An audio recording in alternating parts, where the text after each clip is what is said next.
अस्सलाम वालेकुम दोस्तों, आवां मोहम्मद यासीन ऐं तव्हां ॾिसी रहिया आहियो मोहम्मद यासीन यूट्यूब चैनल। त दोस्तों अॼु के हिन वीडियोज़ में आऊं हिकिड़ो न्यू पैगाम अवां दोस्तनि लाइ खणी आयो आहियां। काफ़ी दोस्त मुझे ईमेल कंदा हुया ऐं पुछंदा हुया त अदा जॾहिं ड्रामो ऑन एयर थिए त असांखे ज़रूरु आगाह कजो। त उन्हनि दोस्तनि लाइ ख़ासि ई अहम पैगाम आहे त जेके बि सिंधी ड्रामनि जा शौक़ीन आहिनि, जेके बि सिंधी ड्रामनि खे चाहिनि था, सो उन्हनि लाइ अॼु ताईं को बि KTN ते या कंहिं ते अहिड़ो वॾो ड्रामो सोप सीरियल कोन पियो हले। सो काफ़ी दोस्त इंतज़ार में हुया, वेटिंग में हुया त अहिड़ो को ख़ासि ड्रामो अचे ऐं असां ॾिसूं ऐं इंजॉय कयूं। सो आउं अॼु उन्हनि दोस्तनि लाइ हिकु मैसेज खणी आयो आहियां।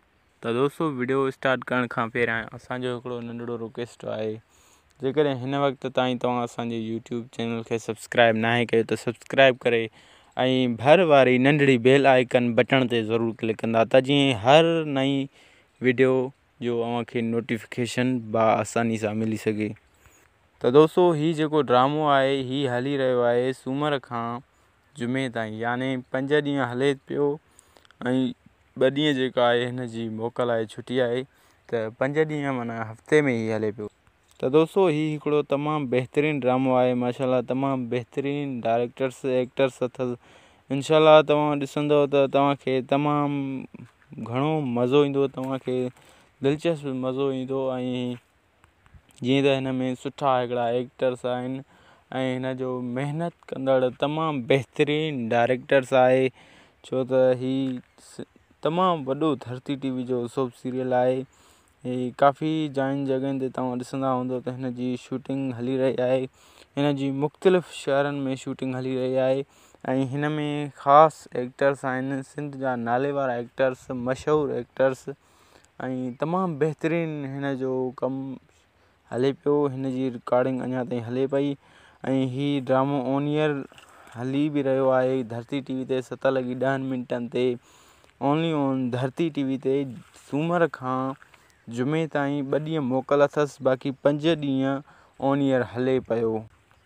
दोस्तों हीउ जेको ड्रामो आहे तव्हांखे यूट्यूब तां बि आसानी सां मिली सघो। धरती TV ऑफिशियल जे नाले सां तव्हां यूट्यूब ते सर्च कंदव त उते तव्हांखे हीउ ड्रामो बिल्कुलु आसानी सां मिली वेंदो। अगरि तव्हां वटि TV नाहे त TV ते नथा ॾिसी सघो, ख़ैर को मसइलो न आहे, पर तव्हां हिन ड्रामे जो नालो सर्च करे यूट्यूब तां घुराए सघो था आसानी सां।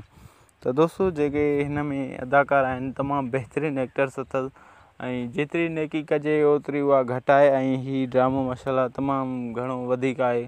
ऐं हिन ड्रामे में ख़ासि एक्टर्स आहिनि, जीअं सिंध जो नाले वारो तमामु बहितरीनु एक्टर्स जेको आहे, जेको कंहिं बि तारीफ़ जो मोहताज न आहे, उहो एक्टर्स आहे असद कुरैशी। ऐं उनखां जेको ॿियो नंबर 2 नंबर आहे उहो आहे निसार अली शाह ऐं ज़ुल्फ़कार बुर्दिया ऐं काफ़ी एक्टर्स आहिनि, रंजन चांगा ऐं बिलावल खोखरा, अब्बास गुल ओढाणो ऐं तमामु बहितरीनु सिंध जूं सुठियूं एक्टर्स नसरीन नाज़, शबीरा चन्ना, सीनियर एक्टर्स जेका आहे खैरा उर्फ़ शबीरा चन्ना, तव्हां त उनखे अक्सर काफ़ी फिल्मुनि ऐं ड्रामनि में बि पिणु ॾिसंदा हूंदव। दोस्तों इन खां अलावा हिन ड्रामे में खोड़ सारा एक्टर्स हिसो वठंदा ऐं हीउ तमामु घणो ड्रामो बहितरीनु आहे ऐं हिन ड्रामे खे तव्हां ॾिसण न विसारिजो, तमामु बहितरीनु ड्रामो आहे ऐं हीउ धरती TV ते हले पियो दोस्तों। जीअं त हीउ सुठो ड्रामो आहे। ऐं त दोस्तों हीअ हुई अॼु जी वीडियो। उमेदु आहे त अॼु जी नंढड़ी वीडियो तव्हां दोस्तनि खे ज़रूरु पसंदि आई हूंदी। अहिड़ा ई ख़ूबसूरत वीडियो ॾिसण जे लाइ असांजे चैनल मोहम्मद यासीन खे ज़रूरु सब्सक्राइब कंदा। एसी ताईं ॾींदा मोहम्मद यासीन खे इजाज़त। अल्लाह हाफ़िज़।